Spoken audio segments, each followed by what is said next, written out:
নমস্কার বন্ধুরা, আমি মনীষা আর মনীষার রান্নাঘরে তোমাদেরকে অনেক অনেক অনেক স্বাগত।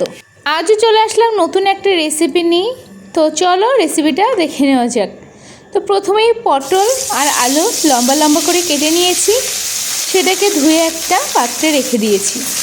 তারপরে একটা কড়াই নিয়ে নিয়েছি, সেই কড়াইয়ের মধ্যে সর্ষের তেল দিয়ে দিয়েছি। কড়াইটা কিন্তু ভালোভাবে গরম হতে হবে, তারপরে তেলটা দেবে। আর তেলটাও যাতে ভালো গরম হয়, না হলে কিন্তু এই মাছ ভাজার সময় মাছগুলো লেগে যাওয়ার সম্ভাবনা থাকতে পারে। এখানে আমি কয়েক পিস তেলাপিয়া মাছ নিয়ে নিয়েছি। তেলাপিয়া মাছগুলো লবণ হলুদ মাখিয়ে রেখে দিয়েছি আর সেগুলো ভেজে নিচ্ছি। আর এখানে আমি নিয়ে নিয়েছি জিরে, গোলমরিচ, আদা আর কয়েকটা কাঁচা লঙ্কা। তোমরা পরিমাপটা দেখেই বুঝতে পেরেছো কতটা কি, ওটা কিন্তু আমি পেস্ট করে নেব। তারপর আমার তো মাছ ভাজা কমপ্লিট হয়ে গেছে। আর যে বাকি তেলটুকু ছিল সেই তেলের মধ্যে আমি দিয়ে দিলাম কিছুটা জিরে ফোড়ন। তো জিরে ফোড়নটা পরিমাপ মতন দেখেই বুঝতে গেছো। আর এখানে যে লম্বা লম্বা করে কেটে নিয়েছিলাম যে আলুগুলো, সেই আলুগুলো এবার এই তেলের মধ্যে দিয়ে দেবো। এপিট ওপিট উল্টে একটু হালকা করে নেড়ে চেড়ে নেব। তারপরে তার মধ্যে সামান্য লবণ ছিটা দেবো, দিয়ে একটু হালকা লাল লাল হয়ে আসলে তার মধ্যে আমি পটলগুলো দিয়ে দেবো। তোমরা যদি চাও তাহলে এটা কিন্তু আলাদাভাবেই ভেজে নিতে পারো, কিন্তু আজকে আমি তেল মশলা কম দিয়ে রান্না করার চেষ্টা করছি। তো এই জন্য কিন্তু আমি ডবল ডবল করে ভাজছি না, সব একেবারেই ভেজে নিচ্ছি। তারপরে আমি এখানে লবণ আর হলুদ দিয়ে দিলাম। না হলে যদি একটু লবণ আর হলুদ না দেওয়া হয়, পটলটা কিন্তু একটু নরম হবে না। যদি লবণটা দিয়ে দেওয়ার কারণে কিন্তু ঢাকা দিয়ে দিলে পটলটা তাড়াতাড়ি নরম হয়ে যাবে আর লাল লাল ভাবটা তাড়াতাড়ি হয়ে যাবে।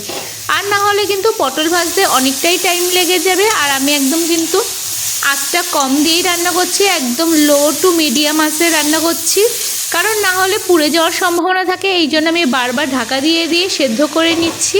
তো আমার তাতে তেলও কম লাগবে আর মশলাটা কষাতেও কিন্তু পরে সুবিধা হবে। এখানে আমি হালকা পাতলা করে দেখছি অনেকটাই কিন্তু ভাজা হয়ে গেছে, লাল লাল হয়ে গেছে।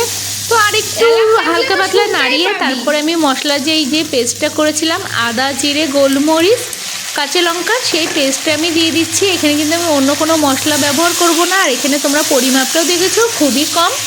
তো এখানে আমি মশলার পেস্টটা একেবারেই দিয়ে দিলাম। আর তোমরা যদি চাও তাহলে কিন্তু পটল আর আলু আলাদা আলাদা করে লাল লাল করে ভেজে নিয়ে করতে পারো, কিন্তু এরকমভাবে একবার করে দেখবে, এটার স্বাদ কিন্তু একেবারেই ভিন্ন ধরনের। তো আমার কিন্তু মশলা কিন্তু প্রায় কষানো হয়ে এসেছে, একটা সুন্দর গন্ধ বেরিয়ে গেছে। তো এরকম একটা সুন্দর গন্ধ বেরোলে তোমরা বুঝতে পারবে যে মশলা অলরেডি কষানো হয়ে গেছে। আর দেখেই কিন্তু বোঝা যাচ্ছে যে মশলাটা কতটা কষানো হয়ে গেছে। আর এখানে আমি তারপরে দিয়ে দিলাম উষ্ণ গরম জল। আর এখানে দেখেছো ঝোলের পরিমাপ কতটা, তোমরা কিন্তু আন্দাজ মতন দিয়ে দেবে নিজেদের।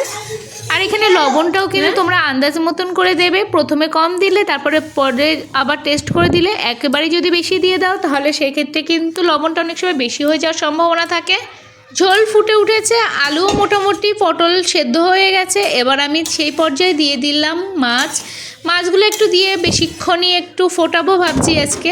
তো অন্য দিন তো বেশিক্ষণ ফোটানো যায় না, কিন্তু এই ঝোলটার মধ্যে মাছগুলো একটু অনেকক্ষণই ফোটাতে হবে। আর এখানে আমি কয়েকটা আলু আর কয়েকটা পটল ভেঙে চুড়ে দেবো, যাতে ঝোলটা একটু ঘন হয়। খুব বেশি ঘন করব না, একটু পাতলাই রাখবো। কয়েকটা সবজি ভেঙে দিলে এটার টেস্টটা আরও দ্বিগুণ বেড়ে যায় আর ঝোলটা একটু ঘন টাইপের লাগে। তোমরাই ওরকমভাবে করে নিতে পারো। আর এখানে আমার ঝোলটা দেখেছো, মনে হচ্ছে না পুরো একদম পাতলা, কিন্তু হ্যাঁ এরকম পাতলাই থাকবে, কিন্তু তার মধ্যে দিয়ে একটু ঘন হবে। আর এখানে দেখেছো ঝোলটা কিন্তু অনেকটাই কমে এসেছে, আর কমে এসে কালারটাও কিন্তু চেঞ্জ হয়ে গেছে। আর আমার রান্না কিন্তু অলরেডি অনেকটাই হয়ে এসেছে। এবার আমি লাস্ট পর্যায়ে একটু নাড়িয়ে চাড়িয়ে নেব, কারণ আমার তো রান্না প্রায় কমপ্লিট হয়ে আসলো। আর তার ওপর দিয়ে তোমরা এখানে একটু ধনেপাতাও অ্যাড করতে পারো। আমি কিন্তু ধনেপাতা অ্যাড করিনি আজকে, কিন্তু তোমরা ধনেপাতা দিতে পারো। তো আজকের ভিডিওটা তোমাদের কেমন লাগলো অবশ্যই কমেন্টে জানিও। যদি ভালো লেগে থাকে প্লিজ লাইক কমেন্ট শেয়ার করো। আর যারা এখনও সাবস্ক্রাইব করোনি প্লিজ সাবস্ক্রাইব করে দিও। তো আবার অন্য কোনো দিন অন্য কোনো ভিডিওর সাথে তোমাদের সামনে আসবো ঠিকই, কিন্তু তার আগে সাবস্ক্রাইবটা করে দিও, তাহলে আমার ভিডিওর নোটিফিকেশান সবার আগে তোমার কাছে পৌঁছে যাবে। তো আজকের মতন এখানেই ভিডিওটা শেষ করছি। আর যদি ভিডিওটা ভালো লেগে থাকে প্লিজ লাইক কমেন্ট শেয়ার করো। তো আজকের মতন বিদায় জানালাম, টাটা সবাইকে।